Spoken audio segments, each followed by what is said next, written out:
अब युद्ध जब सामने आ गया, अर्जुन युद्ध से भागना चाहता है कि जिनकी गोद में बैठकर मैंने बचपन बिताया, अब अगर वही लड़ने आ गए तो फिर लड़ाई किस काम की। जिस द्रोणाचार्य से मैंने शस्त्र विद्या सीखी वो भी मेरे सामने लड़ने आ गए।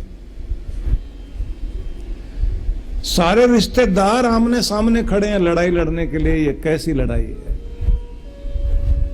मुझे नहीं चाहिए राज्य। भगवान कृष्ण ने जैसे उनको समझाया और बताया कि जिस युद्ध से तुम भागते फिर रहे हो उसका सामना करने का मौका आ गया, और अभी तक सारे वो प्रयोग किए गए कि सर्जरी ना की जाए। सब लोग ये कोशिश करते हैं ना, डॉक्टर साहब ऐसी कोई दवाई दे दीजिए बिना ऑपरेशन के काम चल जाए। हम लोगों की आदत है दांत में जब तक उतना दर्द ना हो जाए कि आदमी बेचैन हो जाए और फिर डॉक्टर को ढूंढने के लिए पांव में जूता भी नहीं पहनने की जरूरत होती, नंगे पांव भागने को तैयार है, बहुत दर्द हो रहा है, अभी तो डॉक्टर चाहिए। उससे पहले नहीं 2 बार ब्रश कर लेंगे, कोई बात नहीं, काम चल जाएगा, टैबलेट ले लेंगे। हम लोगों की आदत होती है कि टालने में लगे रहते हैं। कृष्ण ने भी समझाया, युद्ध को टालने की कोशिशें बहुत हुई, लेकिन अब तो सामने आ गया, युद्ध तुम्हारे अंदर बैठ गया, सामना करना ही पड़ेगा। समस्या से भागो मत, सामना करो। तो जब अर्जुन इसके लिए तत्पर हो गया, युद्ध के लिए तत्पर हो रहा है, लेकिन अभी गीता का ज्ञान चल रहा है। भगवान समझा रहे हैं कि अर्जुन तुम्हारा शरीर तो तैयार है, मन तैयार नहीं है। तुम्हें अपने अंदर पहले ठीक करना पड़ेगा, अपने आप को ठीक करना पड़ेगा। तुम्हारी बुद्धि जो है वो ठीक हो जाए तो बात बने। तब अर्जुन ने ये पूछने की चेष्टा की कि कृष्ण मुझे ये बताइए कि जिनकी बुद्धि स्थिर होती है वो लोग कैसे होते हैं। क्योंकि हम लोग तो विचलित हो जाते हैं, बहुत जल्दी विचलित हो जाते हैं। जिनका मस्तिष्क शांत रहे और जिनका विवेक उनका साथ न छोड़े। ध्यान रख लेना कि जब हमारा दिमाग गर्म होता है तो सबसे पहले अक्ल भागती है। ये ध्यान रख लेना सब लोग। जैसे दिमाग गर्म होगा सबसे पहले अंदर से कौन भागता? अक्ल। अक्ल ठिकाने नहीं रहती। और जैसे अक्ल भागी तो फिर उसके बाद डिसीजन लेने की ताकत भी गई, क्योंकि डिसीजन तो करती बुद्धि है, निर्णायक बुद्धि है, धारणावती बुद्धि। ऐसा लक्षण लिखा है दर्शनकारों ने। कोई धारणा बनाना, कोई निश्चय करना, निश्चयात्मक भी बुद्धि है। निर्णय भी यही करती है, निश्चय भी यही करती है। दिमाग को इसलिए शांत रखना चाहिए कि आप सही निर्णय ले सकें, सही योजना बना सकें और आपकी अक्ल ठिकाने पर रहे।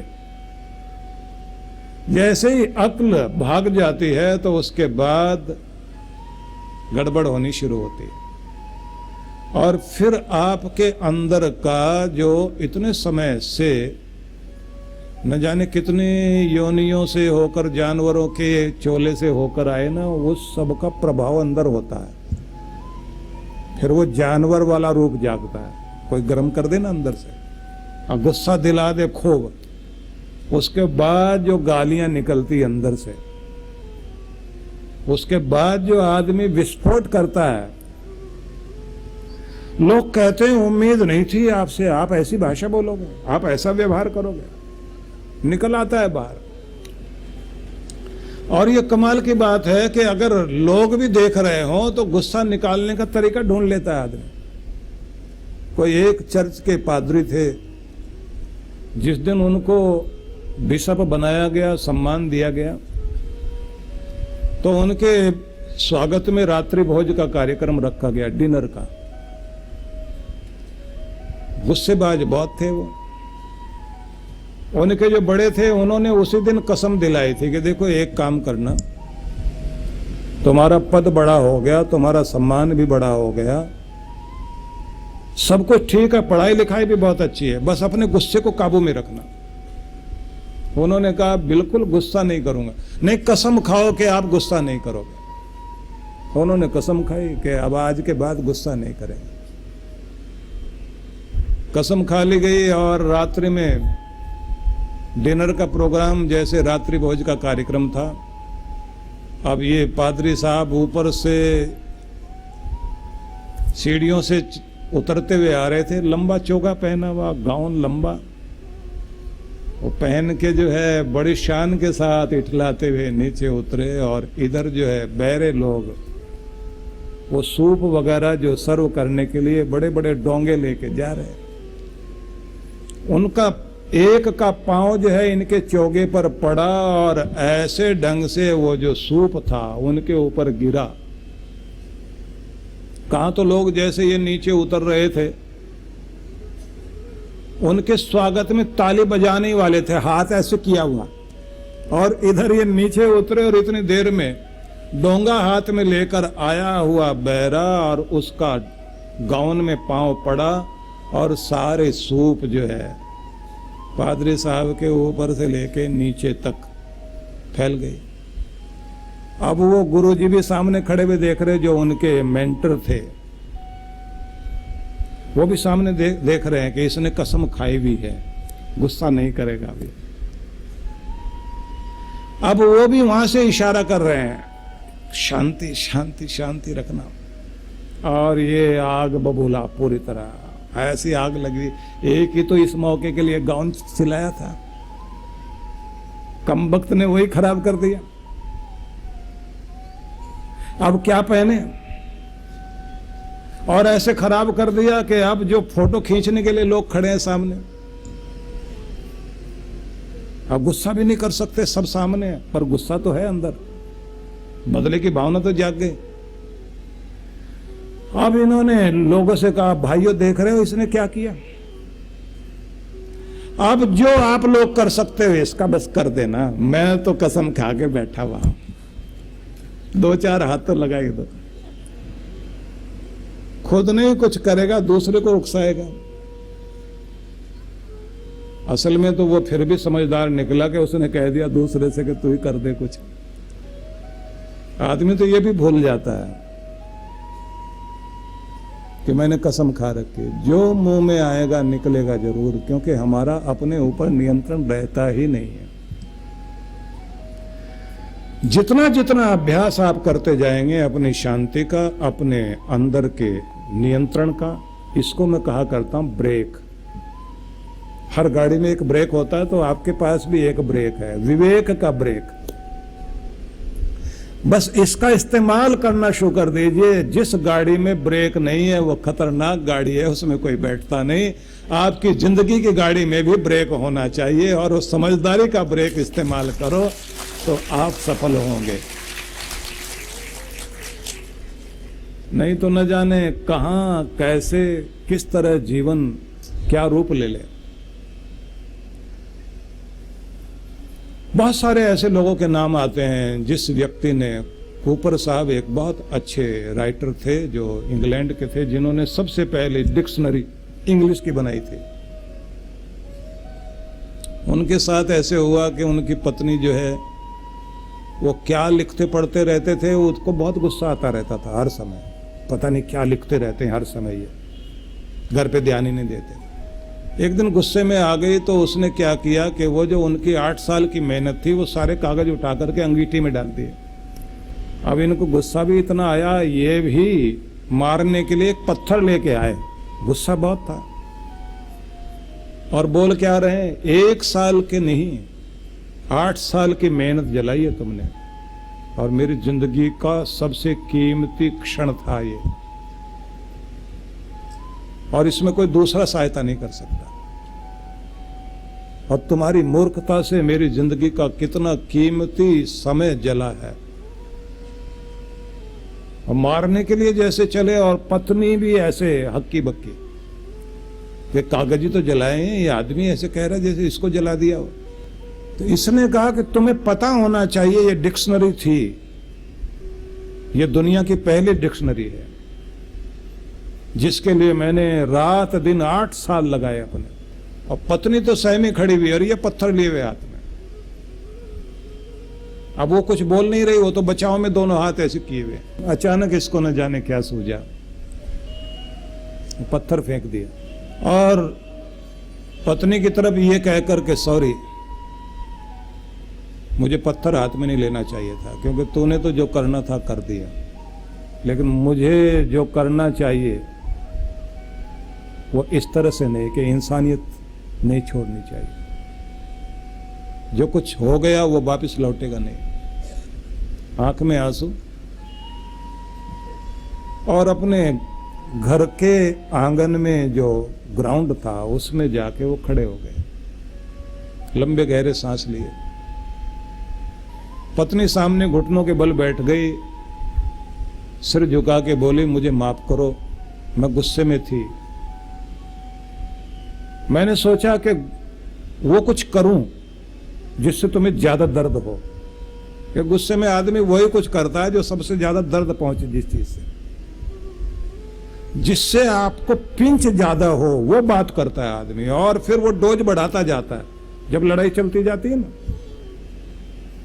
और दर्द किस बात से होगा और किससे दर्द होगा, वो लड़ाई वहां तक पहुंच जाती है। तो इसने अपनी पत्नी की तरफ देख करके कहा, जीवन के कीमती 8 साल तो खो चुका हूं, पर अपना परिवार नहीं खोना चाहता, अपना घर नहीं खोना चाहता, क्योंकि मेरा घर मेरे लिए बहुत कीमती है।